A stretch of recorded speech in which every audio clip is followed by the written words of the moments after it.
이 소리 들으면 다들 이것이 떠오르실 겁니다. 바로 오일 라이터의 대명사 지포 라이터입니다. 그런데 지포 라이터가 총에 맞은 군인을 살린 일도 있다는 사실 아십니까? 이번 브랜드 백과사전에서는 지포 라이터에 대해 알아보겠습니다.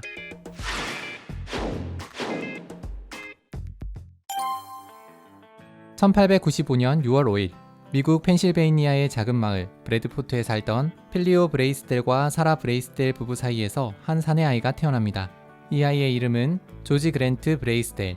훗날 오일 라이터의 상징이 되는 지포 라이터를 만든 인물입니다.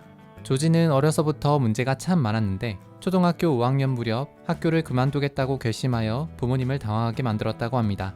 필리오와 사라는 아들을 정신 차리게 하고 싶어서 사관학교에 입학시키기도 했지만 무슨 이유 때문인지 조지는 2학년 때 퇴학을 당했습니다.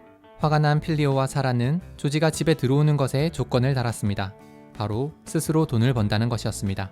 결국 아직 미성년자인 조지는 친척이 운영하던 가솔린 엔진 회사 브레이스델 머시너리 컴퍼니에서 일을 해야만 했습니다. 비록 어쩔 수 없이 시작하게 된 일이었지만 그는 기계를 제조하는 것에 대한 기본 지식을 배우며 경력을 키워갔습니다. 그리고 어느새 브레이스델 머시너리 컴퍼니를 맡아서 운영하게 되는데 1920년 조지는 회사를 매각해버렸습니다. 그러던 1929년 10월 24일 목요일 뉴욕 증권시장이 대폭락한 사건 일명 검은 목요일로 인해 미국의 대공황이 시작됩니다. 이때 조지는 경영난에 시달리던 한 오일 회사를 공동으로 인수하여 브레이스델 오일 컴퍼니의 공동 소유주가 되는 등 꽤 성공적인 사업을 해나갔습니다. 1932년 어느 날 조지는 친구인 딕 드레서와 함께 브래드포드의 페닐 컨트리 클럽에서 열린 디너 댄스 파티에 참석했습니다. 한참 동안 춤과 정치 이야기에 빠져있던 조지는 잠시 담배를 피기 위해 테라스로 나갔다고 합니다. 그곳에는 친구 딕이 먼저 나와 있었습니다. 그런데 조지는 딕의 모습에 빵 터지고 말았습니다. 턱시도를 멋지게 차려입은 딕이 부피가 제법 크고 투박한 오스트리아산 황동 라이터를 사용하기 위해 안간힘을 쓰고 있었던 겁니다. 이 라이터는 오스트리아의 발명가 칼 라우어 폰 벨스바흐가 개발한 부시돌 방식의 가연성 가스 라이터였습니다. 뚜껑은 위로 열어 분리하는 구조였으며 심지 부분에 작은 굴뚝이 있어 바람 속에서도 화염을 유지할 수 있었습니다. 다만 크기가 너무 커서 불을 붙이려면 두 손을 사용해야 했고 얇은 메탈 소재라서 쉽게 찌그러지기도 했습니다. 그래서 멋지게 차려입은 딕이 엉성한 자세로 라이터 뚜껑을 열어서 힘겹게 두 손으로 라이터 불을 붙이고 있는 모습이 조지에게는 우스꽝스럽게 보였던 겁니다. 조지는 딕에게 다가가서 이렇게 얘기했다고 합니다. 친구야, 너는 그렇게 완벽하게 차려입었는데 좀 괜찮은 라이터 구입하지 그러니. 그러자 딕은 It works, 이거 효과 있어 라고 답했습니다. 생긴 것도 투박하고 두 손을 써야 하는 불편함은 있지만 야외에서도 불이 꺼지지 않고 잘 붙어 있었기 때문입니다. 하지만 조지는 잘 작동하는 라이터가 작고 가볍고 예쁘기까지 한다면 분명 많은 사람들이 찾게 될 것이라는 생각이 들었습니다. 조지는 우선 오스트리아 라이터 제조업체로부터 독점 수익권을 따냈습니다. 기존의 라이터를 조금 개선하여 판매를 시작할 계획이었던 겁니다. 이후 라이터 뚜껑을 크롬으로 도금하는 등 개선을 시도했지만 그가 느끼기에 기존 라이터에 결함이 너무 많아서 결국 판매를 포기하고 새로운 라이터를 직접 개발하기로 결정했습니다. 1933년 조지는 보일스튼 스트릿에 있는 리커슨 앤 프라이드 건물의 2층 구석을 월 $10로 임대했습니다. 그리고 3명의 직원을 고용했으며 펀치프레스, 용접기 등 중고 장비를 구입하여 본격적인 라이터 개발을 시작했습니다. 조지의 목표는 손바닥 안에 들어갈 만큼 라이터의 크기를 줄이는 것이었습니다. 황동을 주 재료로 한 새 라이터는 뚜껑을 연 뒤에도 한 손만 사용하도록 하기 위해 경첩으로 라이터 몸통과 뚜껑을 이어붙였고 바람 속에서도 불이 잘 버틸 수 있게 오스트리아 라이터의 굴뚝 디자인은 그대로 도입했습니다. 그렇게 조지가 만든 최초의 라이터 지포 1932 레플리카가 세상에 공개되었습니다. 당시 조지는 지퍼라는 발음을 좋아했었는데 이 발음을 수정하여 새로운 라이터에 지포라는 이름을 붙인 것이라고 합니다. 자연스레 라이터 회사의 이름도 지포 매뉴팩처링 컴퍼니가 되었습니다. 1.95달러에 판매되던 1932 레플리카는 경첩 부분이 약하다는 단점이 있었습니다. 그래서 조지는 고장나면 무조건 평생 수리해주는 서비스를 제공했습니다. 하지만 지포 라이터는 초기에 생각보다 판매량이 많지 않았습니다. 처음 한 달 동안 82대, 첫 한 해 동안 총 1100개만 생산되었던 겁니다. 이후 1936년 조지는 지포 라이터에 대한 특허를 받았습니다. 조지는 지포 라이터의 디자인을 조금씩 계속 수정해 갔습니다. 그렇게 1934년에 출시한 지포 1935 레플리카는 크기가 1932 레플리카보다 4분의 1인치 작았으며 대각선 모서리 부분에 각각 두 줄의 라인이 디자인되었습니다. 1936년에는 바깥쪽에 부착되었던 경첩이 안쪽으로 들어가서 더욱 깔끔해졌습니다. 한편 지포라이터의 매출은 생각지 못한 곳에서 발생했습니다. 당시 당구장이나 제과점, 담배가게 등에는 펀치보드가 유행했습니다. 펀치보드는 우리나라에서도 유행했던 종이 뽑기를 말하는데, 이 게임이 불법화되는 1940년까지 무려 30만 개의 지포라이터가 판매되었다고 합니다. 또한 지포라이터는 매끈한 몸통에 무언가를 각인하여 사용되기도 했습니다. 그러던 1936년 브래드포드의 정유회사였던 캔달 오일 컴퍼니는 자신의 회사를 알릴 목적으로 캔달 오일 컴퍼니 로고가 부착된 지포라이터 500개를 주문했습니다.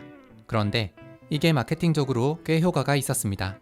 한번 소지하면 오랫동안 사용하는 지포라이터에 새겨진 무언가는 소유자가 가는 곳마다 그것을 자연스럽게 홍보하는 걸어다니는 광고였던 겁니다.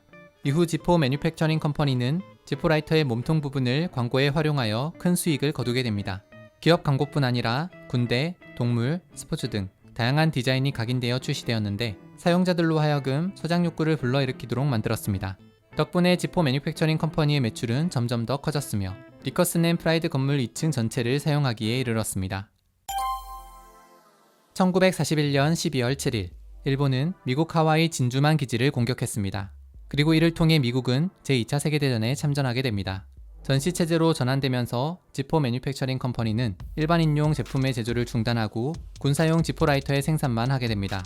전쟁으로 인해 재료가 부족했기 때문에 황동 대신 등급 낮은 강철로 만들어야 했으며 크롬이나 니켈 도금도 할 수 없어서 검은색 페인트로 칠한 뒤 열처리를 하여 표면에 균열감이 생기도록 마감 처리했습니다. 그래서 번쩍번쩍하는 지포라이터의 빛깔을 잃어버리게 되는데 대신 빛이 반사되어 적에게 노출되는 일이 없어져 오히려 전쟁용으로는 제격이었습니다. 조지는 군인들이 값싸게 지포라이터를 구입할 수 있도록 하나에 1달러라는 아주 낮은 가격을 측정했습니다. 이로써 지포라이터는 가장 저렴한 라이터란 타이틀을 획득하게 됩니다. 조지는 군인뿐 아니라 당시 전쟁 특파원으로 나가 있던 어니 파일에게 지포라이터를 보내주기도 했습니다. 그래서 어니 파일은 조지에게 미스터 지포라는 별명을 지어줬다고 합니다. 어쨌든 지포라이터는 비가 오나 눈이 오나 바람이 부나 물에 빠지든 진흙이 잔뜩 묻든 상관없이 2차 세계대전 동안 군인들에게 불을 만들어 주었습니다. 그렇게 군용품으로만 생산되었음에도 불구하고 1945년에는 생산량이 300만 개에 이르렀습니다. 전쟁이 끝난 뒤 조지는 다시 일반인용 지포라이터의 생산을 시작했습니다. 그는 거리를 돌아다니며 홍보할 방법을 찾던 중 자동차를 활용한 아이디어가 떠올랐습니다.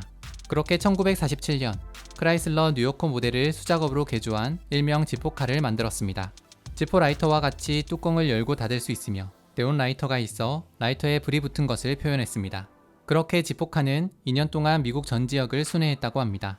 시간이 흘러 미국이 월남전에 참전하면서 지포라이터는 또다시 전쟁에 사용되었습니다. 군인들은 지포라이터를 더 다양한 방식으로 사용하기 시작했는데 불을 만드는 라이터의 기본 기능 외에 번뜩이는 몸통은 거울로 사용했고 비상시 염분 보충을 위해 지포라이터 바닥 구멍 부분에 소금을 보관하기도 했다고 합니다. 또한 많은 군인들은 전쟁 중 자신의 심정을 라이터에 그려 기록하기도 했는데 전쟁의 의미가 담긴 이 지포 라이터들은 전쟁이 끝난 뒤 수집가들이 아주 좋아하는 수집품이 되었습니다. 그리고 아주 기적적인 사건도 일어납니다. 1965년 무렵 월남전에 참전 중이던 미군 안드레즈 마르티네스 상사는 왼쪽 가슴에 총탄을 맞았습니다. 그런데 왼쪽 가슴 쪽 주머니에 넣어둔 지포라이터가 총탄을 막은 덕분에 다행히 별다른 부상을 입지 않았던 겁니다. 게다가 이 라이터는 여전히 불이 켜지기도 했습니다. 실제로 이 사건은 미국의 시사 매거진 라이프에 실리게 되었습니다. 지포 매뉴팩처링 컴퍼니 역시 이를 광고에 적극 활용했고 덕분에 지포 라이터는 전 세계 라이터 시장을 장악할 수 있었습니다. 두 번의 전쟁을 거치며 지포 라이터의 인지도는 급격히 올라갔습니다. 1952년에는 하루에 2만 개씩 생산되어 연간 매출은 950만 달러에 이르렀습니다. 시간이 지남에 따라 지포라이터의 디자인은 아주 조금씩 바뀌었습니다. 지포라이터 바닥 부분에는 날짜 코드가 찍혀 있는데 이는 1955년부터 새기기 시작한 것으로 원래 목적은 품질 관리를 위한 것이었다고 합니다. 하지만 수집가들에게는 연도별로 모을 수 있는 재미 요소로 작용하고 있습니다. 1956년에는 좀 더 가볍고 슬림한 형태의 지포라이터가 등장했습니다. 사실 가볍고 슬림한 지포라이터는 여성을 위해 설계된 것이라고 하는데 남성들 역시 슬림한 지포라이터의 매력에 빠지게 되었다고 합니다.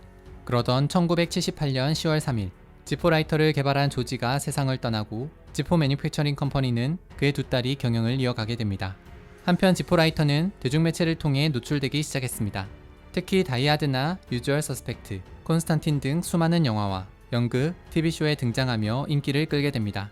최근 우리나라에선 드라마 빈센조의 주인공 아피아 콘실리에리 빈센조 카사노 변호사의 송중기가 항상 지포라이터를 들고 다녀서 화제가 되기도 했습니다. 딸깍하는 이 지포라이터의 상징인 소리는 그 소리 자체에 대한 상표권까지 얻은 상태라고 합니다.